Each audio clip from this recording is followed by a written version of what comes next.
Good evening, everyone. Are you well? Yes. Yes. As well as we can be in this world. What I'd like to do is have some sense of who is in the room. So, and that's, I don't mean to do, line by line kind of situation, but it would at least give us a little bit of an idea if we know, for example, which of you is in the MBA program here in Marlboro? People look around, okay. How many of you were in Malawi? Or is there a group here that has worked in Malawi? That's right. Okay. And how many of you from where else? SIT?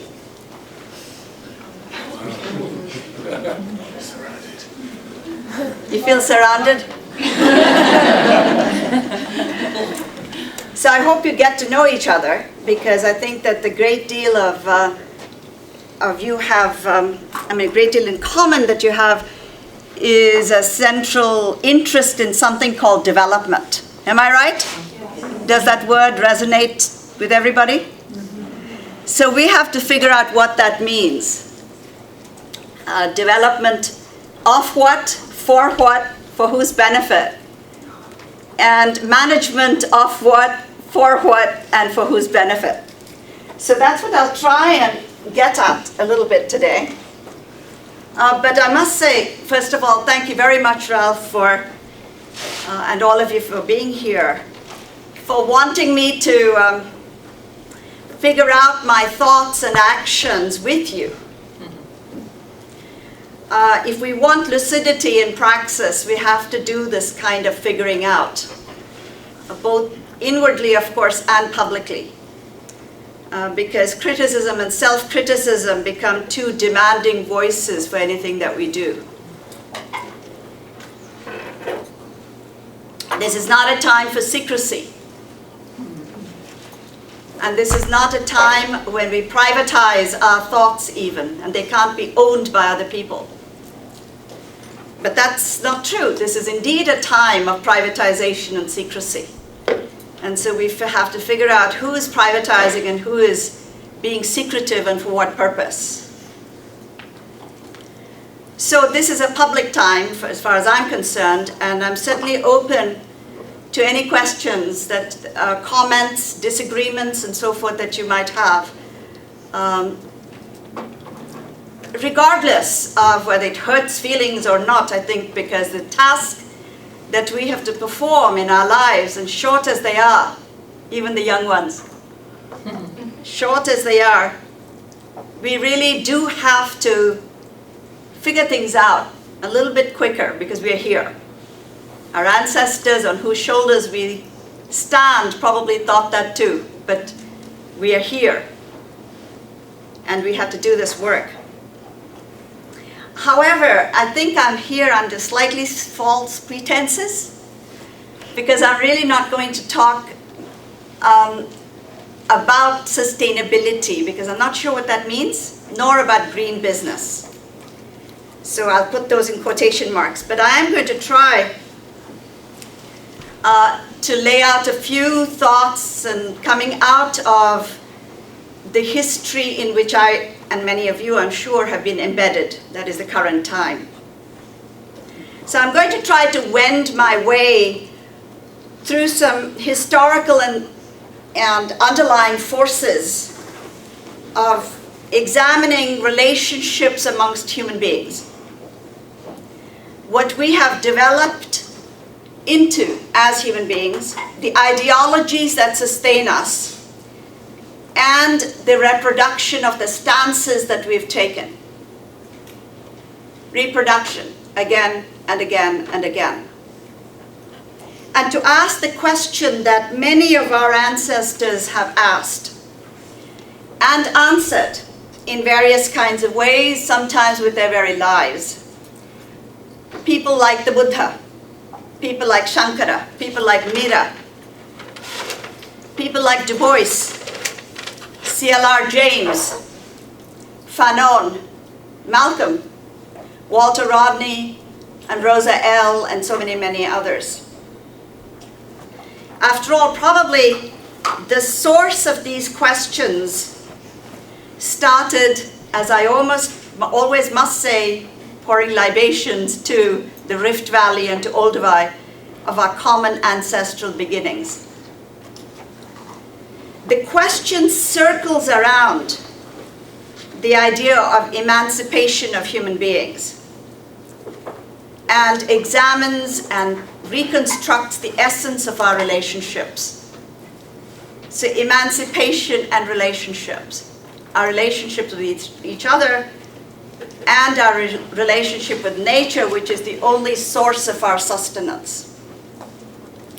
Perhaps I could begin a little softer perhaps, by recalling a few images. And sometimes these images help us to walk down those stone steps in a pond to gather the water to slake our thirst. One of those is a story about scorpions, which some of you might have heard. That actually happened at the school. There was a woman, a group of people who were mud movers. That is, their work is to move mud and dig ditches and create mud bunds and so on. And in the process of that work, this woman called me and called others and said, "Mama, come and look." And there were scorpions, black scorpions, yay big, as big as my hand, my palm. And there were little scorpions and big scorpions. Ah, look at this. And so one of our visitors said, "Well, now you're going to kill it, aren't you? How are you going to get rid of it?" And she said, "No, it's a family." So she scooped it up in a broken bottle of, plastic and took it very carefully away to a far away, sort of a farther away place where there was bush and let it be there. That image to me and the particular kinds of feelings that surround that, I find important. The other is a story about Shiva, Nataraja, who has a blue throat, Nilakantha. So the gods were churning the oceans, looking for a deathless kind of, drink or something like this. And Amrita, as it's called, Amrita, that is deathlessness. And instead they came up with a whole lot of poison. So they said, what are we going to do with this? And so they called on Brahma, the creator, Vishnu, and so on, come and do something. And they said, are you kidding? No, I don't think so. I'm not coming to touch this stuff. But Nataraja did, or Shiva did. And what he did was to swallow the poison of the universe, but kept it here. So that's why Nilakantha, the blue-throated one. Because if he swallowed it, he would be destroying himself, even though he's the destroyer. If he spewed it out, it would destroy the universe. And to me, that has always remained an image which is an important self-discipline. A self-discipline which has to do with not talking too much, of an attempt to historically retain this right here and figure out how to live despite the poison spewed by our ancestors and by the world. So that we're involved in supporting the best of human experience and opposing the worst of human actions. I had a white student, one of my first students at Keene State College where I teach. And one day, this is another image. One day he stopped me in the middle of the street and he said, oh, I really want to tell you the kinds of things that we've all been talking about. We have a big gang that talks. And all these readings we've been doing and places I've been to, I feel so free now. There's a burden being lifted because I don't need to be a supremacist anymore. he felt that the things that he had been taught when he was little and as he grew up was something that he could shake off and be different. And that, of course, is what Fanon talks about, Frantz Fanon, when he talks about this emancipation, liberation, not being just for the oppressed people, but liberating supremacy from itself. Liberating people who feel supreme from themselves. The habitual, historical way of being supreme. Our thoughts and actions are, after all, dialectically linked, and our very ideas have consequences. Gandhiji was once in a mill, textile mill in Ahmedabad. And he was speaking to the mill workers. And he was saying to them, this was, you remember the stories, of course, that the cotton grown in Africa and in India were taken in bales on ships to the textile mills of Manchester, and that the, hi, come on in. And the colonies were not allowed to build up competitive factories. And so he was in Ahmedabad, one of the few textile mills that was being built up by the national capital of the country at this time. And he was saying that we should be together, to the workers and to the owners. We should work together. And he was saying to the owners, you should be like elder brothers and be like fathers to the workers. It's a question, isn't it? What does that mean when Gandhiji says that? What was his vision of the human relationships of large groups of people in the context of those thoughts? Or Schumacher, the head of the Coal Board in those days, and a strong supporter of the Quit India movement in Britain, German by birth and worked in Britain. And Schumacher, people must know the book. Remember what it is? Small is beautiful, right? So that it's the variable of style, of size that creates a better world. But he did draw tremendous sort of, powerfully, attention to our thinking about the largeness of human endeavors and what it means, and the kind of dehumanization that occurs with these large endeavors. Again, that helps us to question and to think about human relationships in the context of our workplace. But let's see, maybe we need to go beyond that as well. After all, Tito was talking about market socialism, you remember. So there's a kind of a preoccupation with how shall we produce more? How can we do this?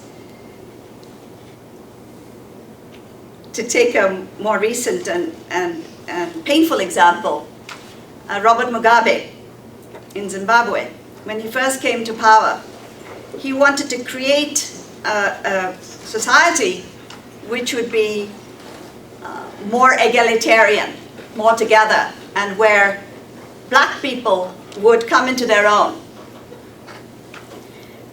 But he, like Gandhiji and even like Schumacher and others, and Tito, was very preoccupied with how to keep production going.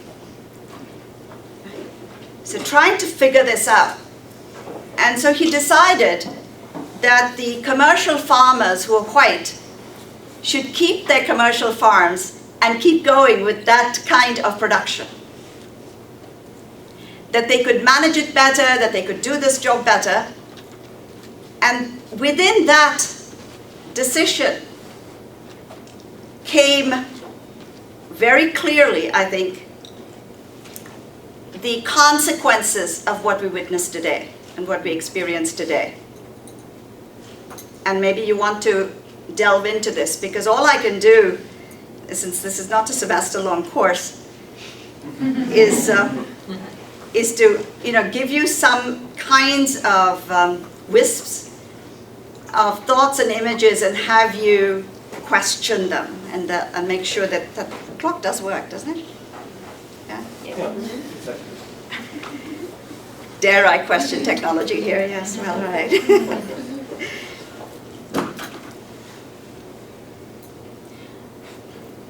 The problem is that what we have to deal with, whether we're from the third world or here, and it's easier for us in the third world to see it, I think, that all production of the more than 4 billion out of the 6 billion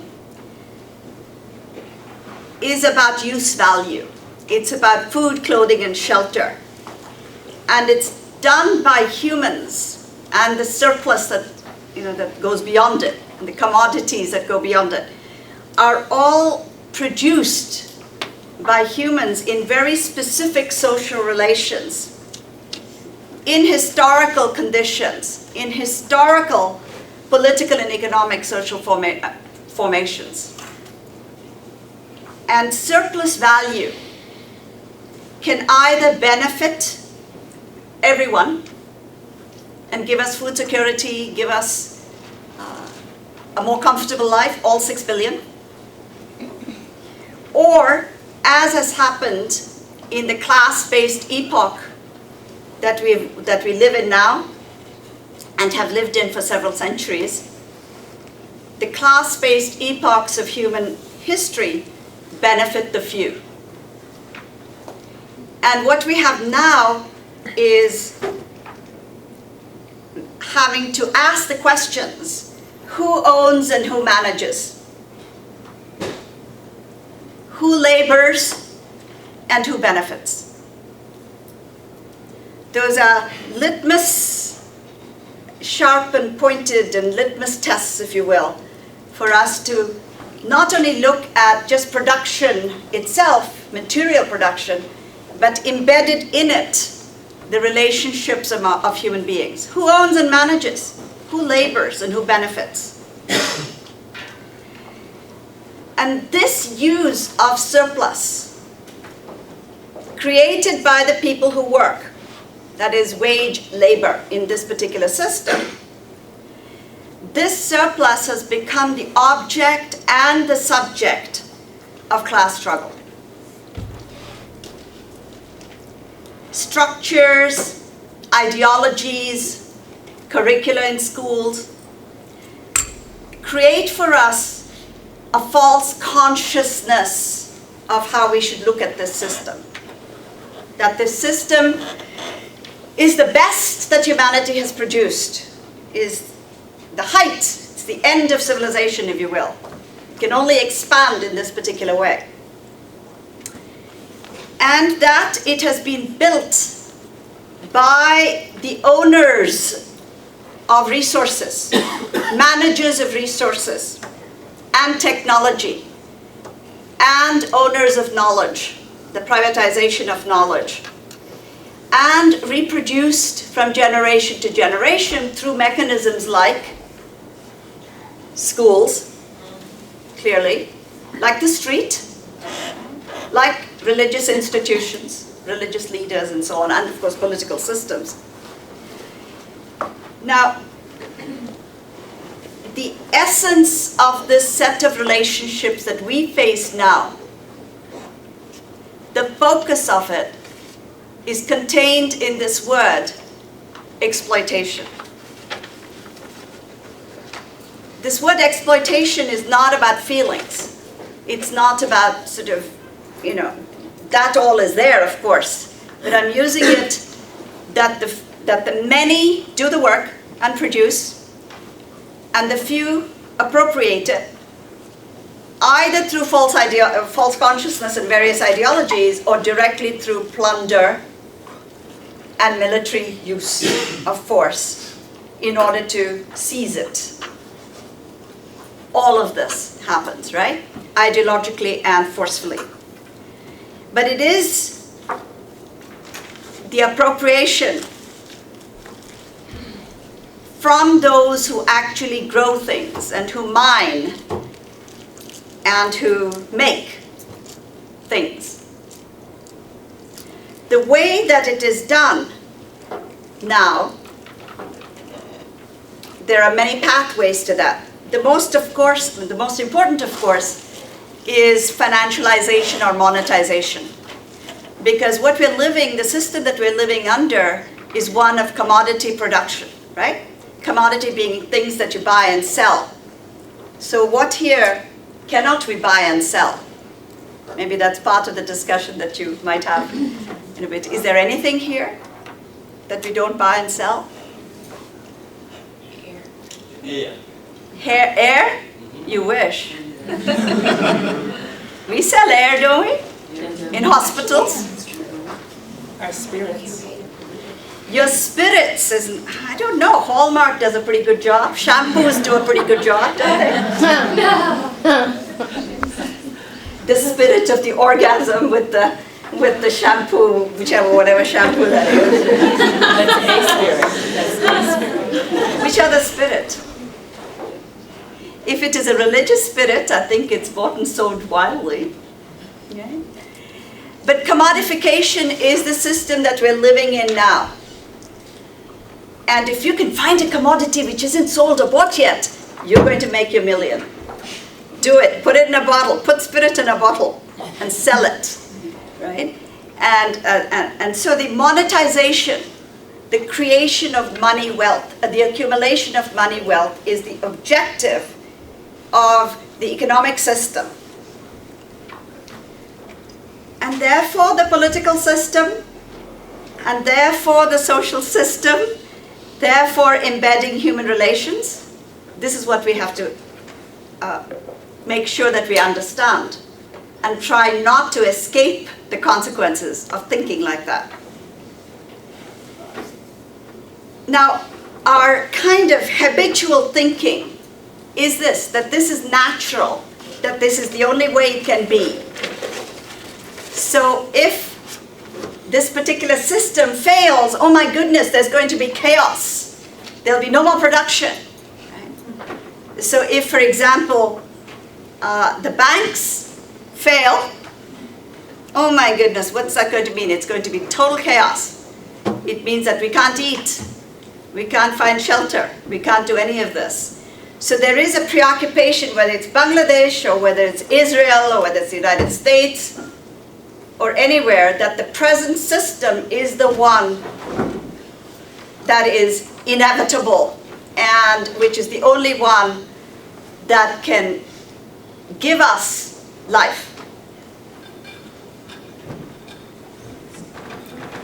And even better than that, that, as I said, we've reached its zenith, that is of human endeavors, that we've committed ourselves to the Lexus and not the olive tree. This is this Friedman's piece, you should read it. It's something to critically think about. And that we do this through rationality. And that rationality then is said to rise from the Enlightenment. So Europe and Greece, never mind Thebes and Egypt, never mind any other place, but this is what we are taught as being the source of the brilliance of the present system. And through the rationality and the use of systems of management, hierarchy or forms of hierarchy are considered the most efficacious. That the values of the Protestant ethic has freed humans as individuals to each fulfill our aspirations. So this is not just an economic thought, but it's about the systems, about strategies, about philosophies, about emotions. So these are explanations, that is, that this present system are explanations and direction posts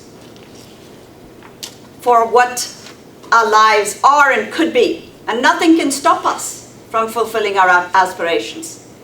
The only things that can stop us is what? You tell me in our discussion. What can be stopped in this? The kinds of things that we're told can stop, does not stop us, that in individuals, is brightness and capacity. And usually that's considered inborn.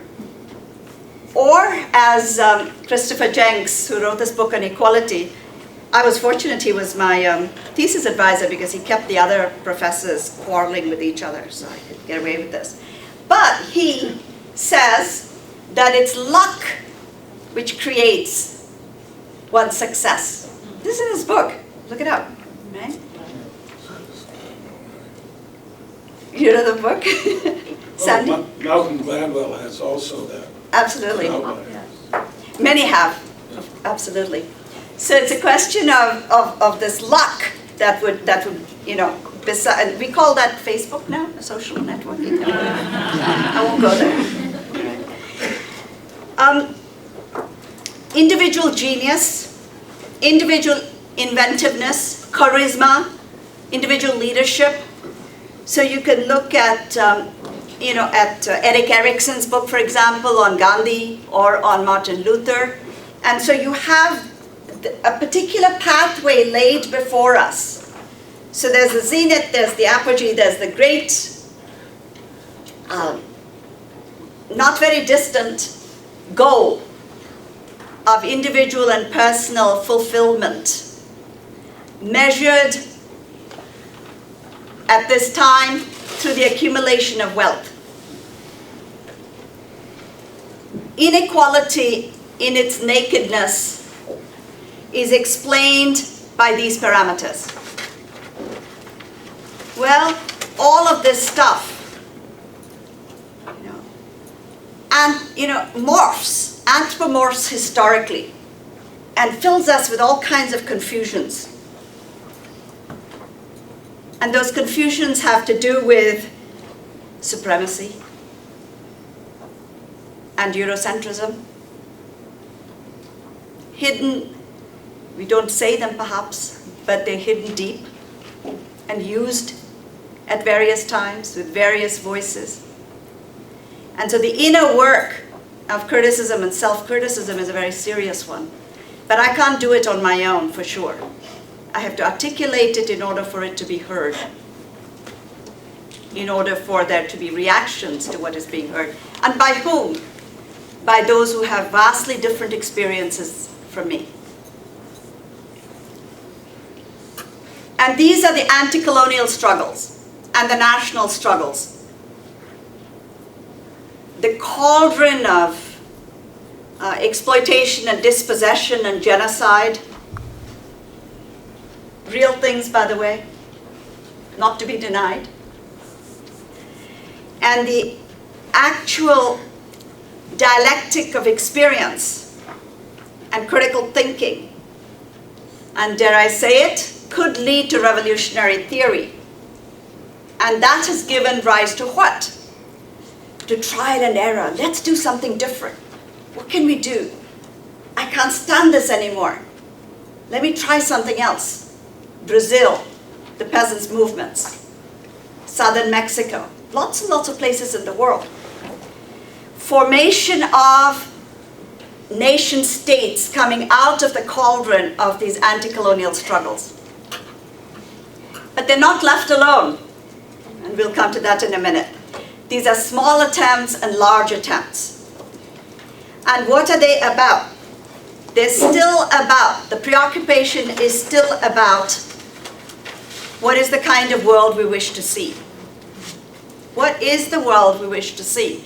Which happens also to be the title of a very good book you should read by Samir Amin, an Egyptian.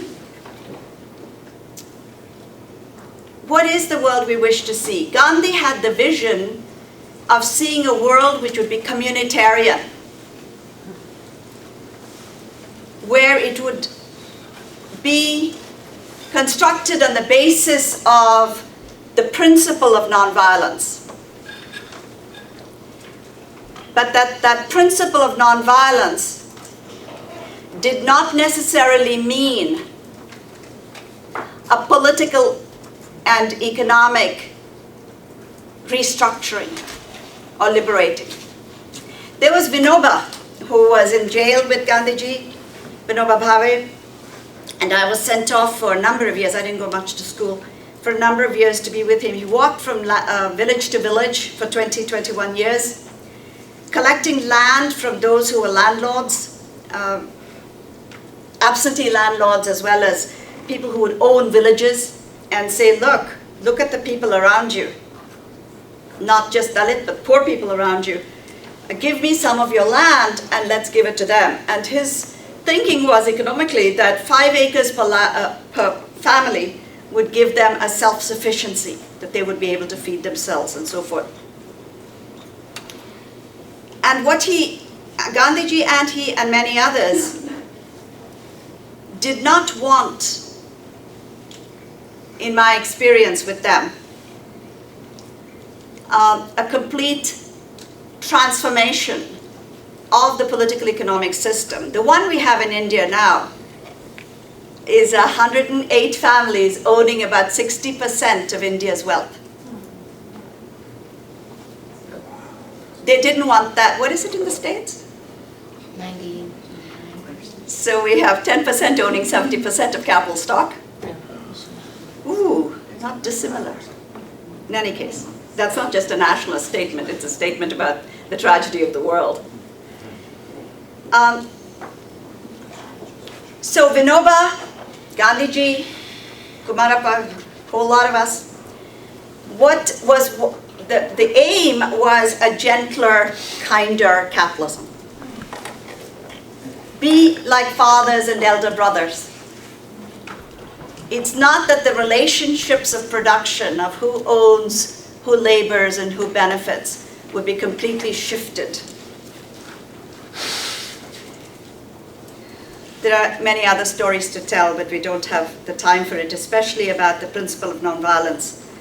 How indeed, in my own experience in the movement, nonviolence actually bought time for the landlords and their police to destroy the movement and the struggles of the peasants, landless peasants. So what we have is deadening of this struggle.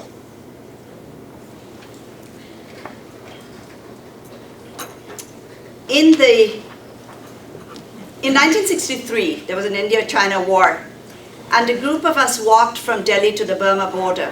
It took a year and it was about 3,000 miles. And it was a group of people who believed in nonviolence and not paying taxes, for war effort and so on. But within that group, every day practically of that year was this contradiction, was this struggle over ideas of what our own ideas and ideologies were. Should nonviolence mean opposition and confrontation, or is nonviolence about reconciliation? So this became, 1963, became a very, very central question for me in my life and for many others. And you have to understand, there are thousands of people all over the world engaged in these conversations. This is not a unique conversation or unique questions. So when we look at, and of course the war between India and China was about a line that had been drawn by Lord Macmahon, who was a British general. But that's another thing. And if you want to read more about the kinds of developments, if you like, in China and India, because they offer us historically, until the coup d'etat in China, which reversed socialism into capitalism to 1978. And 1979 was the policy shift. If you want to read more about this, I really would recommend you to a local person who is no longer here, but his writings are still around, William Hinton. And if you have some interest in this, you really should look at that. But what we had in the Chinese situation is that the first thrust of activity, whether it was in Yan'an or in Xi'an, was doing away with 4 elements of the previous society. And that was no hiring of labor, no renting land or no buying land, and no speculation. So what we had was a political economy put in place which would at least allow the possibility of different sets of human relations.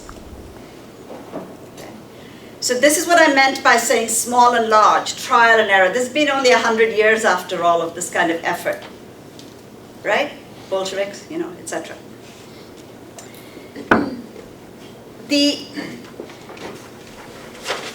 That kind of change of political economy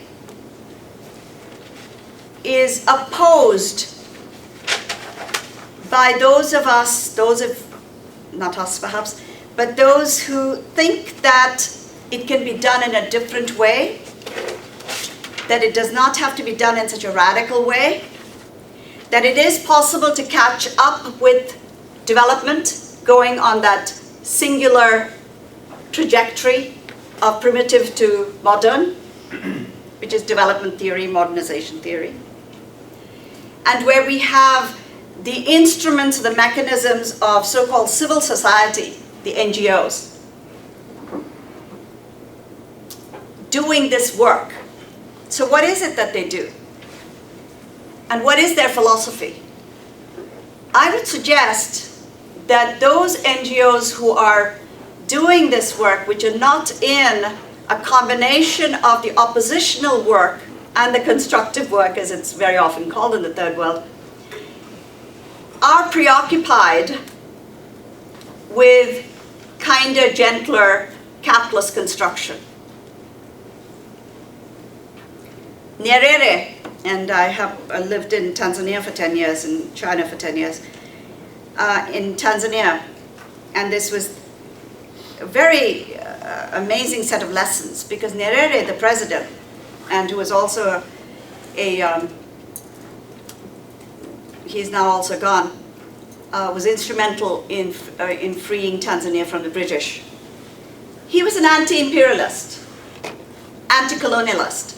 He made sure that Tanzania and people supported it, and I was teaching at the university and the students were very much into it, gave comfort and space and so on for the liberation movements of Mozambique and Angola and Guinea-Bissau, right? And many other places. It was the meeting place for these kinds of ideas and activities. So on the one hand, he was looking to see how community could be formed, ujamaa, could be formed within the construct of Tanzania and its history. But at the same time, he was borrowing from the World Bank. Mm-hmm. The World Bank is not interested in collectivities or cooperatives. They do not fund it. What they will fund is a water project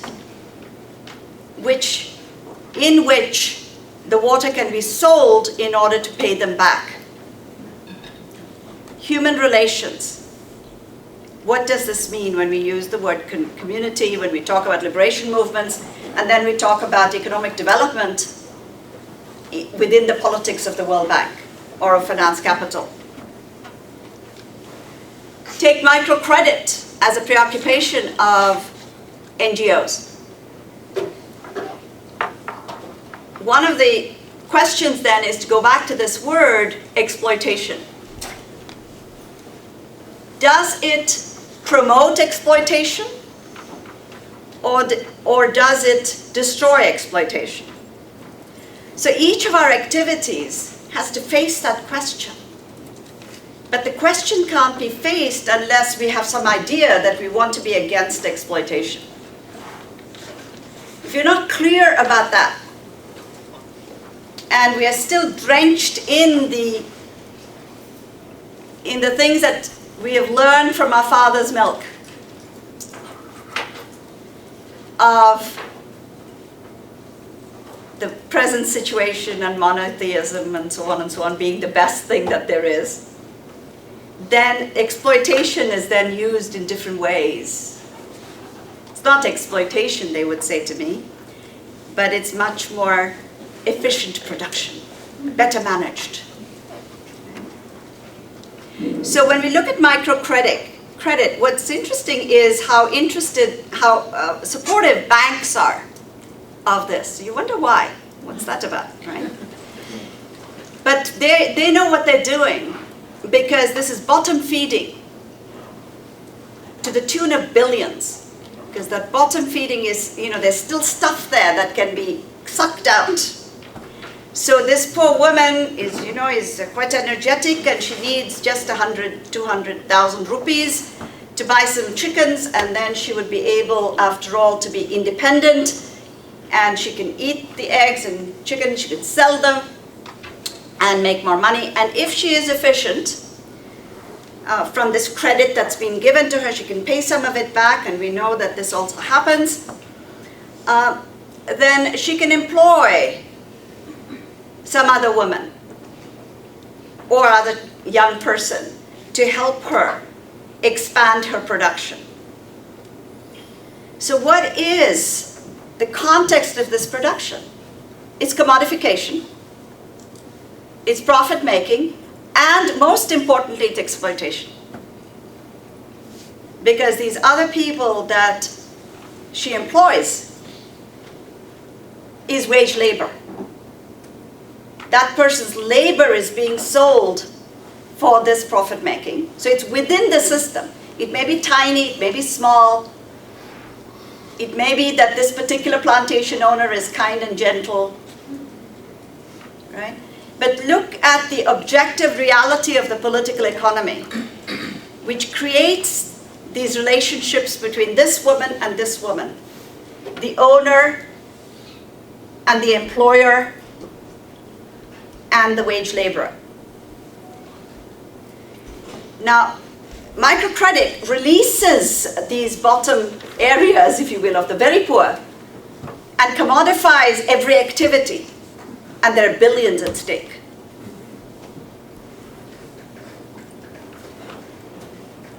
But it all, as I said, and I'll stop in a few minutes so we can have some conversation, it seems so natural and logical. I mean, what's wrong with this? This is about activity, and this is about, we know how this is done, and it seems active, and it seems the need to achieve. Sometimes we get very genetic about all this, but in any case, these are acceptable to us. And the question is often asked, all right, I've heard all this stuff, and please, what is the alternative? That's the big question. Tell me the alternative. I understand that we're in a mess. It is not a very nice world. And people are not being very nice to each other. But, that's human nature, or whatever it is. We're trying to make it better. This, after all, is the post-racial society. We're making it better. Evolution of checks and balances. Right? Oh, by the way, the voting is being bought by some, about this? The current situation, right? Have you all come across this? That huge amounts of money is being given to the Chamber of Commerce? No? Nobody? Yeah, that's nice. Yes. I'll do. And the commodification of democracy, right? So what are the alternatives? This is bad, but but checks and balances, we bring those guys, we have better rules, rationality, we can make it better. Why not? It's up to us to do this. It's just a few bad apples who do this stuff. Let's get rid of them, and then we can, this is what the process of progress is about. What other alternative do you have? Well, I'm not a utopian. I'm a realist. And the utopian answer to this would be to create a model, to create a picture, a vision as they call it. And then from this messy place that we're in, we could very elegantly step into this alternative universe without mess and fuss. That's what we would like. Where everybody would be equal, there wouldn't be suffering, there wouldn't be... But you know, the Buddha didn't find it that easy either, did he? He was trying to explain suffering and death and everything else. And he found some certain answers for himself in his time. So what are our answers going to be? The messiness of struggles of democratization, whether it's Algeria or Angola or Guinea-Bissau or China or even the Bolsheviks, messy. Argentina, Venezuela, Bolivia, messy. You know? Blood and guts and gore and yelling and screaming and carrying on, it's messy. And it's about those other people who look very much unlike us. The messiness is there.